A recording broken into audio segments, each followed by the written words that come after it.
Selamat malam, salam sejahtera bagi saudara-saudaraku dimanapun saat ini berada. Saya yakin dan percaya malam ini menjadi malam yang indah di mana Tuhan ingin memberkati kita.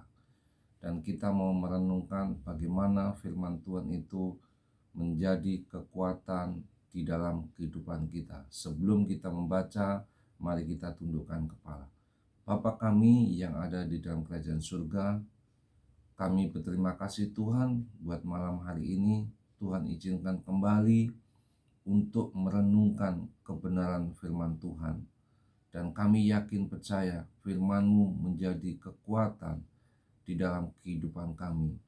Bagi saudara-saudara kami saat ini, dimanapun saat ini berada, Tuhan berkati sebagaimana Tuhan memberkati kami. Terpujilah nama-Mu Tuhan, dalam nama Yesus, haleluya, amin. Saudaraku yang kasih dalam Tuhan Yesus, pada malam hari ini kita mau membuka Alkitab kita yang terdapat di dalam Mazmur 37. Mazmur 37 ayat yang ke-25 sampai 26.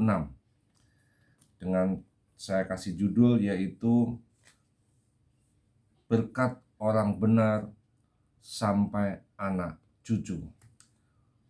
Mari kita lihat bersama-sama Mazmur 37 ayat 25 dan 26. Demikian bunyi firman Tuhan. Dahulu aku muda, sekarang telah menjadi tua. Tetapi tidak pernah kulihat orang benar ditinggalkan, atau anak cucunya meminta-minta roti. Tiap hari ia menaruh belas kasihan dan memberi pinjaman, dan anak cucunya menjadi berkat. Saudaraku yang kasih dalam Tuhan Yesus Kristus, kalau kita mau merenungkan kebenaran firman Tuhan di dalam Mazmur 37 ayat yang ke-25 sampai 26, ada sesuatu hal yang sangat menarik sekali yang perlu kita perhatikan, yaitu apa? Hidup orang benar. Nah, hidup orang benar di hadapan Tuhan itu yang bagaimana?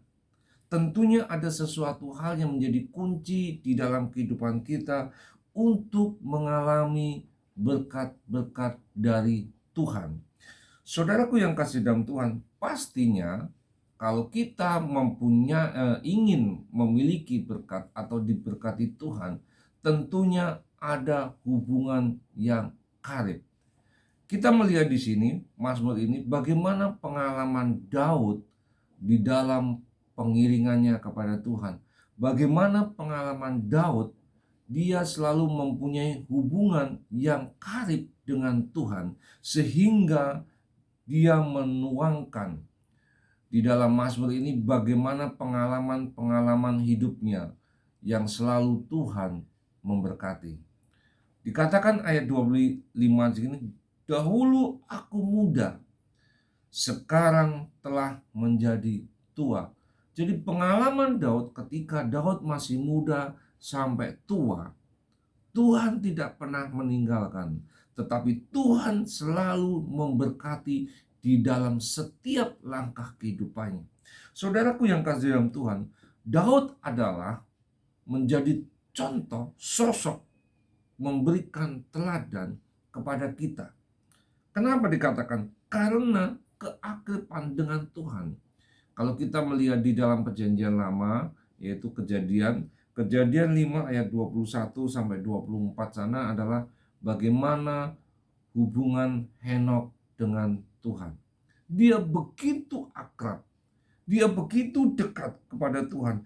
Dia mempunyai pergaulan dekat dengan Tuhan. Nah, menjadi pertanyaan kita, apakah kita dekat kepada Tuhan?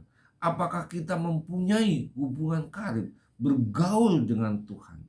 Nah, saudaraku yang kasih Tuhan, inilah menjadi satu acuan, saya katakan acuan, kenapa? Supaya kita boleh semakin dekat kepada Tuhan.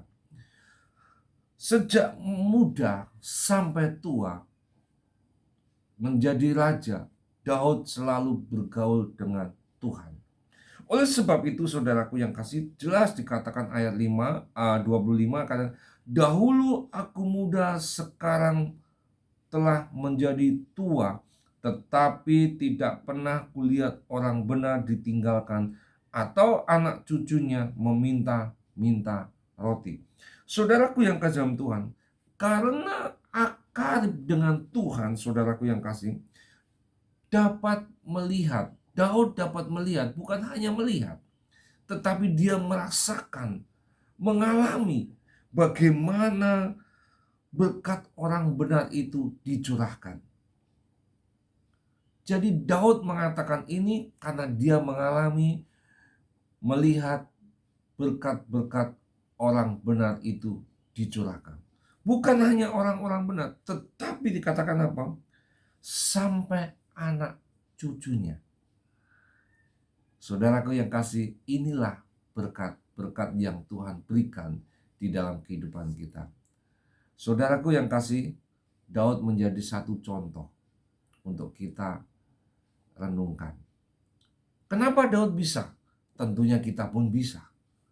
Kalau kita mempunyai hubungan dengan Tuhan, yaitu dekat. Mempunyai pergaulan dengan Tuhan. Mempunyai hubungan yang intim dengan Tuhan, sehingga Tuhan memberkati kita. Bukan kita diberkati, tapi anak cucu kita pun diberkati oleh Tuhan. Sebab itu saudaraku yang kasih dalam Tuhan, artinya apa saudaraku yang kasih dalam Tuhan di sini? Tuhan tidak pernah meninggalkan, ya. Tuhan tidak pernah meninggalkan orang yang benar. Ini adalah janji Tuhan. Kenapa seringkali kita merasa Tuhan kok meninggalkan saya? Tuhan kok begitu jauh sekali? Tentunya kita harus koreksi diri kita. Apakah kita mempunyai hubungan dekat dengan Tuhan? Itu yang menjadi pertanyaan kita. Apakah kita selalu bergaul dengan Tuhan? Apakah kita mau mengutarakan isi hati kita kepada Tuhan? Kalau kita melihat di Mazmur ini, bagaimana pengalaman Daud. Daud suka, Daud senang, Daud susah, Daud mengalami satu pergumulan yang berat. Dia selalu mencurahkan isi hatinya kepada Tuhan. Apapun yang dihadapi oleh Daud, dia tidak pernah meninggalkan Tuhan. Dia selalu datang kepada Tuhan.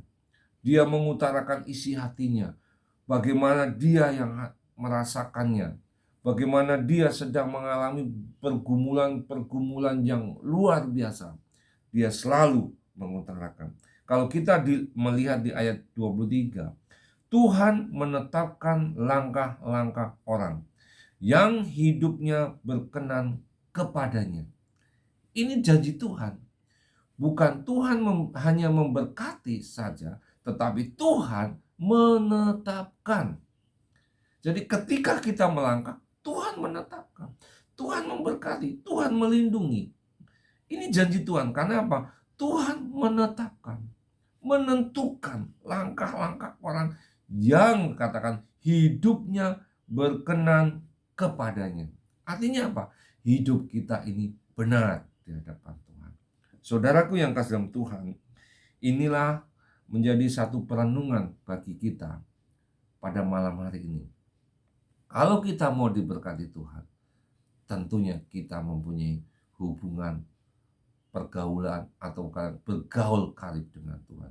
Kalau kita diberkati, tentunya anak cucu kita pun diberkati. Bukan hanya kita, tetapi anak cucunya diberkati Tuhan. Karena janji Tuhan jelas katakan di ayat 25. Tetapi Daud katakan, dahulu aku muda, sekarang telah menjadi tua. Jadi Daud mengalami dari muda sampai tua, ya, dia tidak pernah melihat orang benar itu ditinggalkan.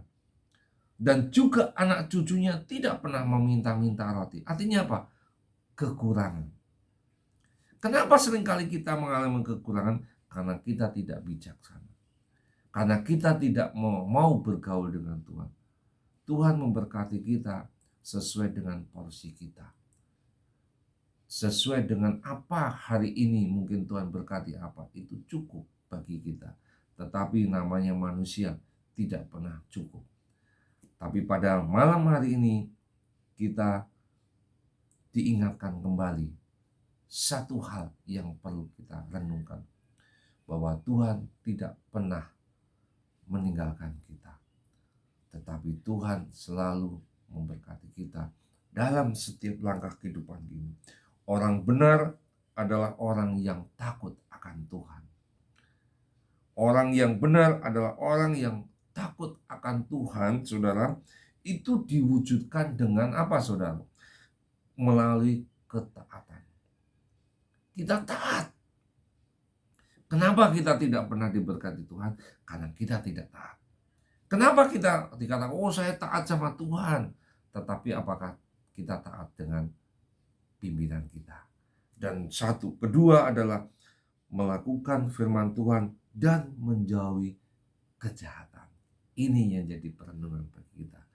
Kalau kita mau diberkati Tuhan, mari kita membangun hubungan karib dengan Tuhan. Mari kita tundukkan kepala. Terima kasih Tuhan Yesus buat malam hari ini. Melalui firman-Mu kami diingatkan kembali bagaimana kami harus bergaul karib dengan Tuhan. Bagaimana kita harus membangun kembali hubungan dengan Tuhan begitu dekat lagi, supaya berkat-berkat Tuhan itu melimpah di dalam kehidupan kita, supaya berkat-berkat Tuhan itu tercurah di dalam kehidupan kita sampai anak cucu kita. Meteraikan firman-Mu Tuhan menjadi kekuatan di dalam kehidupan kami. Dalam nama Yesus, haleluya, amin.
Gerejaku adalah rumahku.